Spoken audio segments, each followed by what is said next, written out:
Welcome to Carbon's DIY Garage for what's going to become a two-part video series to replacing the spark plugs on this 2015 Dodge Grand Caravan. The first video is all about getting access to those spark plugs, and that requires removing the intake plenum on top of the intake manifold so you can get to the spark plugs and the ignition coils.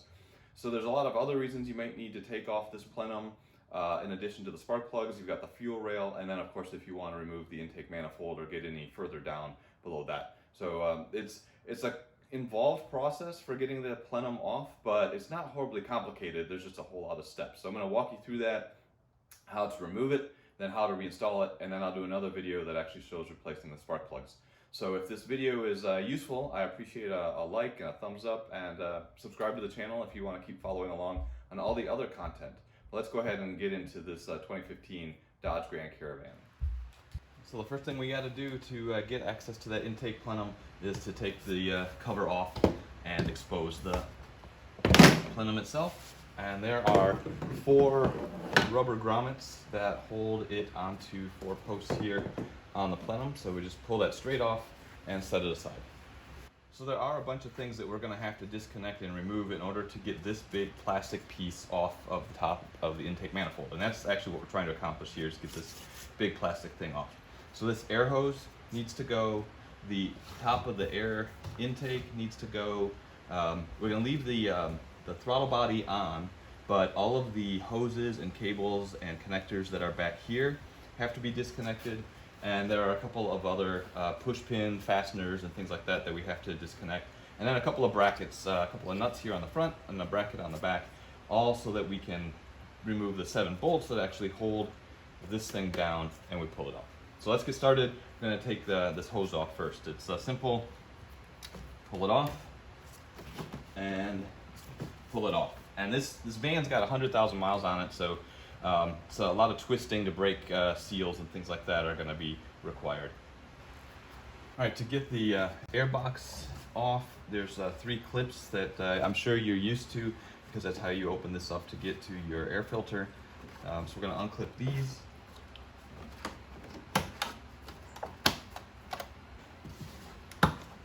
And then we're going to loosen this hose clamp, and you can use a regular head screwdriver.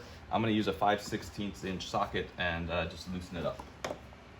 And now I can pull this forward, because there's some clips in the back, little notches that hold it, and then twist.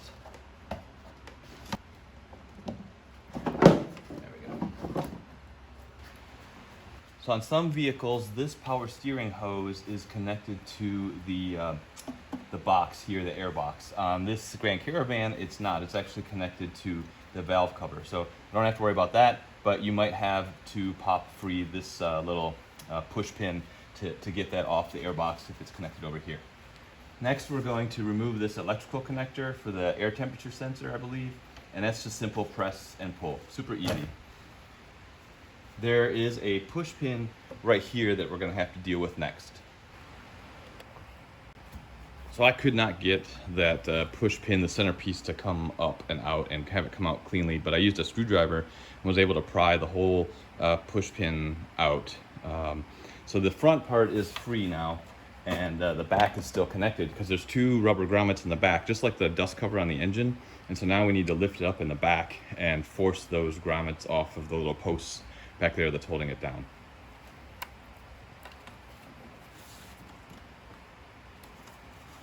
There's one.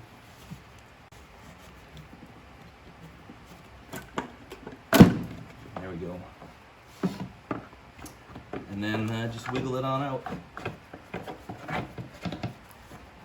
All right, just to show this to you, the electrical connector that we disconnected, here's that push pin that needs to come out, and you can see that I was not able to do that. And then these are the 2 grommets, just like that dust cover, and that's all there is to it. So we got this out of the way. This might be overkill on the detail, but this is what that push pin looks like, and it was all the way seated, and there's this little notch you can see, and it clips underneath here, and it was just stuck and it wouldn't come out. So once I pushed it out from the bottom, then it'll come right out, and of course it'll look like that. And that's how it's supposed to look when you pull it out. So now it should work just fine, except the head of it is all chewed up. But I have a bunch of these actually laying around the garage, so I'll just replace it with a new one. But if you don't have a new one, just reusing this, it would be fine. So next we're gonna go after everything that is up here on the throttle body and on the back of the intake plenum. And so you've got this electrical harness that we already disconnected, and then you have a lot of clips and a lot of fasteners. So throttle body, electrical harness connection is here. We'll disconnect that, and then we'll go after some of the clips. For the throttle body connector, we just slide the red tab back, and then we depress and pull it off. Just like that. And then there's a clip back here on the throttle body that comes off. You can start push that out of the way. To try to give you a different view, the throttle body connector was here. There's a clip right here, and then we push this out of the way. There's another clip up here on the back of the intake here. We just lift that up. You probably need to use a screwdriver to just pop it off of the little ridge that it rests on. And you've got a vacuum line, so we're just going to twist that. Comes right off. We'll push this out of the way. We've got this electrical connector here, so we're going to pull that red tab back, depress the connector so we can get that free. Then it's connected to the top of the plenum, so we'll wiggle that fastener out. So now this harness is even more free. Back here on the back side, there's a little C-clip shaped thing that's connected to the vacuum line for your PCV valve. You just pop that off, and now this harness is relatively free. We'll come back to that. On the back here, you've got another vacuum line, so we're going to twist that to break it loose, and then we'll pop that off as well. So I could not wiggle this, twist it loose by hand, so I took a pair of pliers and just put it back here on the line, and just very gently. You don't want to put a lot of force on it. You don't want to break. This whole thing is plastic, and I can't imagine how much it would cost to buy a new one. So don't break your plenum. And then just very gently twist the brake line or the vacuum line until you can almost hear it unstick. And then that's all you need to do with the pliers, and then wiggle it off. And once it's off, just set it towards the back. This is the vacuum line to your PCV valve. If you've watched my video on how to replace the PCV valve, you can see how this whole thing comes apart to get at that PCV valve. But here we just slide it backwards and it pops off. And if you've had it off recently, like I have, then that's no big deal, and it just swings out of the way because it's on that PCV valve. This wire harness is connected with another push pin connector down here, and so we need to get that out as well, like that. And now we're almost ready to start unfastening the plenum, but not quite yet. I changed camera angles on you again, so let me get you reoriented. This is that vacuum line to the intake from your PCV valve. That's this hose right here. PCV valve is here. That electrical harness that we were working with runs this way, and you can see this gray doodad thingy, whatever. But it sits on top of a stud that you're gonna have to remove or loosen at least on a bracket. So you just pull this sideways, get that loose. And so now it's just tucked out of the way. And now you have access to these 10 millimeter nut here, a 10 millimeter nut here, and then I wanna say 13 millimeter nut down here. And these are the three nuts that we're actually going to start removing. So we're starting to actually take things apart now. So these two 10 millimeter nuts, we're just going to take them off and set them aside. And they're not really torqued, they're just tight. And so we just need to remember that when we go put them back on, just tighten them up. And back down here, it's 13 millimeter, and it's again not torqued, it's just tight, so you just need to break it free. And then you don't actually have to remove this all the way, but you can if you want to. It's pretty easy access, at least here on the van, so I'm gonna go ahead and just take it all the way out, and so I don't have to worry about it so much. This is what it looks like, washer, nut. Obviously the washer goes up against the bracket. The bracket that I'm talking about is right here, And now that all the nuts are off, we can just slide it out of the way. And you can see down here, it's actually still held in place by another wire harness that's clipped into it. So we just let that hang and it'll be fine. And everything else is disconnected back here. So now we can go to the front. On the front, there's two nuts on brackets that we need to remove. And in order to get access to it, we need to get this radiator hose out of the way. You can either unclip the clamp from the plenum, or you can open the clamp. So I'm gonna go with the opening the clamp. All right, so just a fair amount of force required to pop that loose.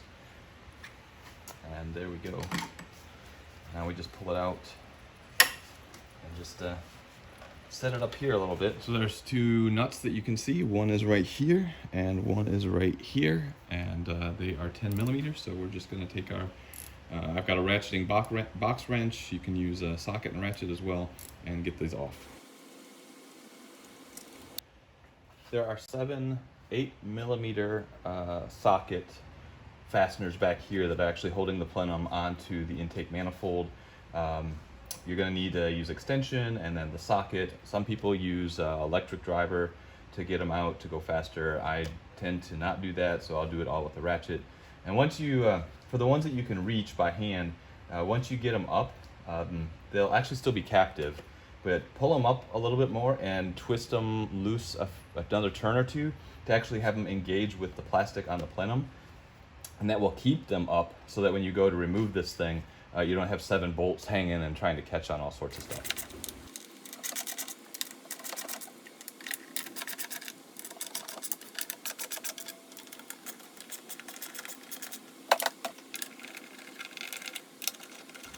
All right, one last check. The bolts are all loose and pulled up the best I can. Wire harnesses are clear, the bracket's clear, the vacuum lines are clear, everything's clear on the side, nothing on the front. So now I can lift the back up, pull it towards the back of the van to clear these front brackets, and then pull it out and take it out of the van. So it comes up really gently, really easily. Get out of that bracket, pull it out. There we go. So here's up close and personal what is left behind. So there's gaskets between the plenum and the actual intake manifold. 5 of them stayed on the intake manifold, and 1 of them stuck with the plenum. And I'm gonna go ahead and replace these. You should always replace these gaskets when you're taking these things apart. So I'll show you that when we go put it all back together. There's a piece of foam that rests on bank 2 here. So this is cylinders 2, 4, and 6. And you know, so if you're, depending on what work you're doing, you're probably gonna wanna get this foam out of the way. Also, depending on what work you're doing, you want to clean this thing.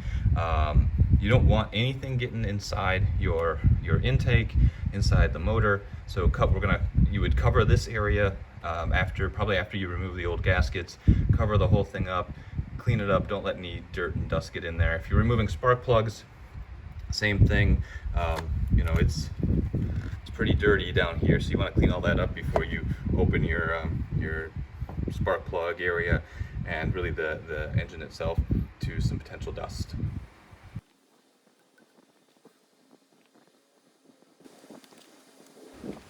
We've done whatever maintenance that we need to do. For me, it was replacing the spark plugs, and I'll put a link to that video on doing that work. But I have removed the old gaskets on the intake manifold, and I took a blue shop towel and cleaned out the grooves on where these gaskets go. And so the next step is to take the new gaskets that I got, and I'll put a link in the video description for these Felpro gaskets. You just set them in like so, and press them in. It's really that simple.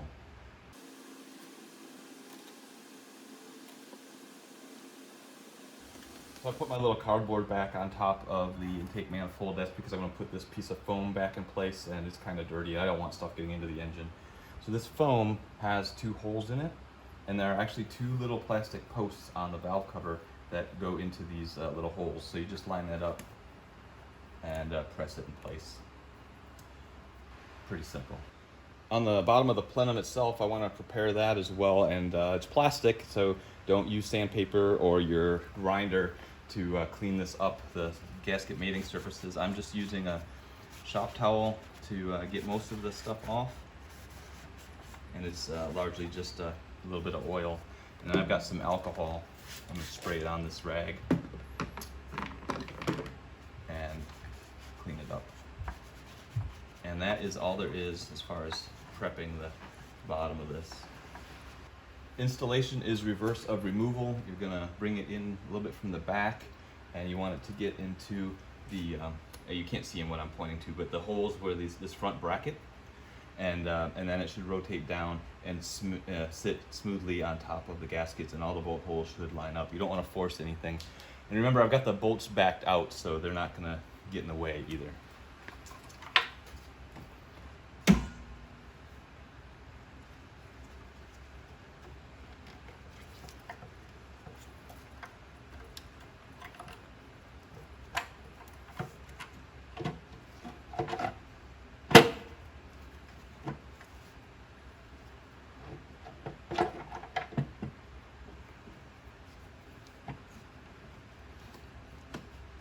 And that is it. You should be able to look around. You don't see any blue gasket material hanging out. Once it's seated, it doesn't want to move. And so it's good to go. Now I'm going to just run these 7 bolts down, starting in the middle and working outwards just to get it snug. There is a torque sequence, and you want to do that properly. But the first part is just to get the bolts going down.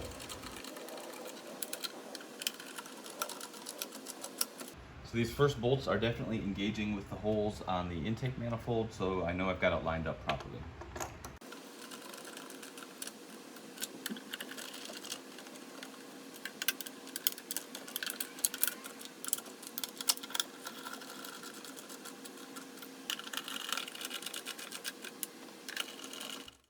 Okay, the bolts are all run down and hand tight and snug. So there's 7 bolts, and there's a sequence order that you need to torque them, and then there's a torque value. So the torque value is 80 inch-pounds, and it's actually written here on the plenum. It's the 7 to 9 Newton meters, and that's 70 to 90 inch-pounds, and so I'm gonna go with 80 inch-pounds. And then the sequence for torquing them is first, second, third, fourth, fifth, sixth, and seventh. And I'm going to put up a graphic that shows that order as well. So let's go ahead and torque these down.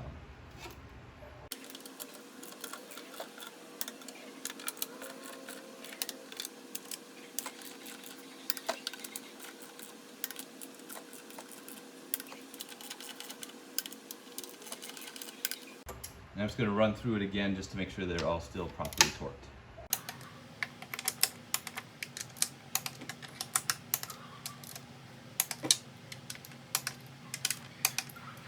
All right, those bolts are all torqued down, got a good gasket seal going on. So now it's just a matter of putting everything back the way you took it off.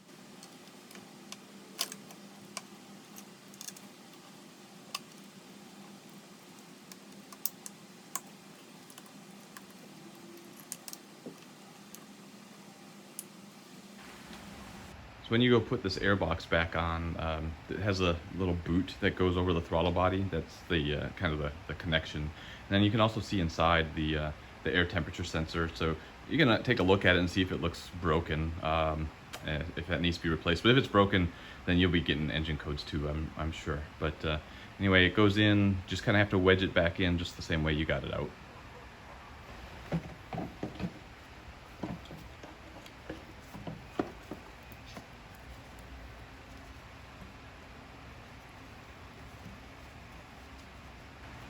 So I cut the video short of you watching me struggle to get this on. It's actually pretty easy to line up, and you can look underneath and see where those 2 posts are that the grommets fit into, but it takes a lot of force pushing down to get them to actually pop in. So you can get it all lined up, but it took a lot more force than I expected to actually pop them down. But anyway, so just be prepared for that. Remember this guy I had trouble with? I thought I had one. I don't have one that's this long, so I'm just going to reuse it.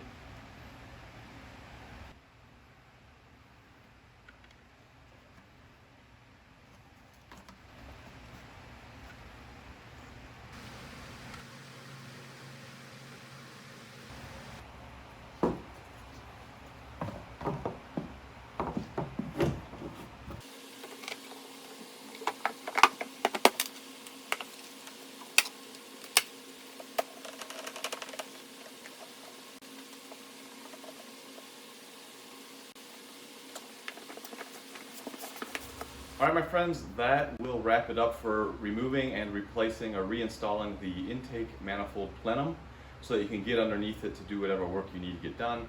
I would say approximately 2 hours just to remove it and replace it, in addition to whatever time it's going to take for you to do whatever work's got to be done underneath there. So hopefully the video was helpful. It's a pretty straightforward job, but there's a lot of pieces and parts to keep track of and kind of an order of things you have to do it, and then a couple of places where you need to watch out for the exact sequence of bolts that you're torquing and get them to the right specifications. But anyway, if the video's been helpful, give it a thumbs up, and if you'd like to see some more of this content, subscribe to the channel. And yeah, if you're interested in supporting the channel, buymeacoffee.com is a link in the video description. And until the next video, have a good one.